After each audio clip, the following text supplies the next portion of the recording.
Sumainyo ang Panginoon at sumayo rin ang mabuting balita ng Panginoon ayon kay San Lucas. Papuri sa iyo, Panginoon.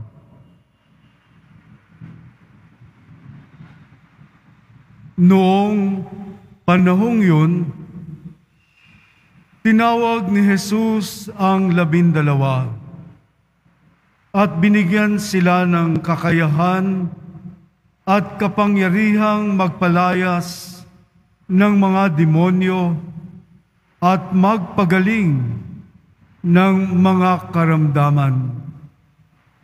At sinugo niya sila upang ipahayag ang paghahari ng Diyos at magpagaling ng mga may sakit. Sila'y pinagbilinan niya, huwag kayong magbaon ng anuman para sa inyong paglalakbay, kahit tungkod, supot, tinapay, salapi o bihisan. Makituloy kayo sa alinmang bahay na tumanggap sa inyo, at manatili roon hanggang sa pag-alis ninyo sa bayang iyon. At sakaling hindi kayo tanggapin, umalis kayo roon at ipagpag ninyo ang alikabok ng inyong mga paa bilang babala sa kanila. Kaya tumayo ang mga alagad at naglakbay sa mga nayon na ipinangangaral ang mabuting balita at nagpapagaling ng mga may sakit sa lahat ng dako. Mga kapatid, ang mabuting balita ng Panginoon. Pinupuri ka namin, Panginoong Jesucristo. Magsiyo po muna ang lahat.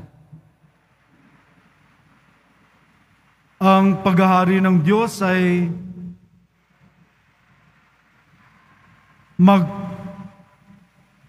magkaakibat ngayon, bagamat hindi pa. Sa isang alalaong bagay, naririto na, ngunit hindi pa nagkakaroon ng kaganapan.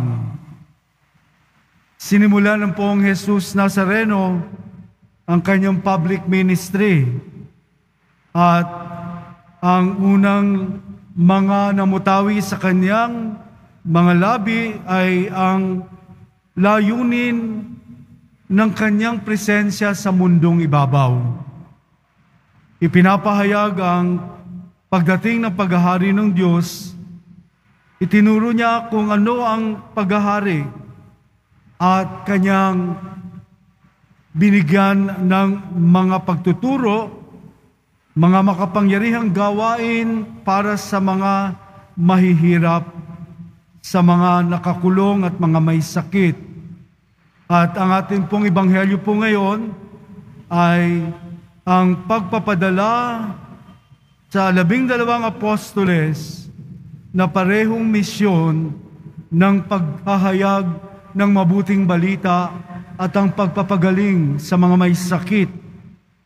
Ito'y kanyang ipinahayag bilang paghahanda na ang paghahari ay naririto na bagamat hindi pa kaganapan. Itinataas ang ating ebanghelyo ngayon sa isang napakabigat o mahirap na gawain sa pagbubuo ng kaharian ng Diyos at ang pagpili sa 12 upang ibahagi ang misyon na ito ng ating Poong Jesus Nazareno. Alalayan, sabayan, at ang paghahayag ng 12 ay maipamahagi sa bawat 4 na sulok ng daigdig. Ang karanasan ng kanyang pagtuturo, ang pagpapagaling sa mga may sakit, ang pagsisimula ng bagong misyon sa paghahayag ng 12 apostoles, sila'y ipinahayag bilang mga alagad na maghahayag ng tungkol sa paghahari ng Diyos. Kaakibat nito ang pagpapagaling sa mga may sakit at ang kanilang paninindigan bilang mga gabay na siyang magpapatuloy ng misyon ng ating Poong Jesus Nazareno. Sa atin pong pagtitipon ngayong gabi sa palibot na ito ng altar, ang nabubuhay at nagmamahal, nagpagpapahayag ng paghahari ng Diyos at ng pananampalataya. Sinasamba natin ang ating Panginoong Jesus, ang Jesus Nazareno, na tao at Diyos. At ang pagtanggap po natin ng tinapay at ang alak na mamaya'y magiging katawan at dugo ng ating Poong Jesus Nazareno. Upang tayo pong tumanggap sa Kanya ay magkaroon ng lakas na tayong tumanggap ng sakramento ng binyag, ay magpahayag din po ng tungkol sa paghahari ng Diyos sa mamamagitan ng pagsasabuhay ng Kanyang itinuro sa atin at pagsasabuhay na tayo ay matulad sa Kanya, mamuhay ng may kabanalan, mamuhay na taglay ang paglalarawan ng buhay ng ating Poong Jesus Nazareno. Ang mabuting balita at ang paghahari ay naririto na.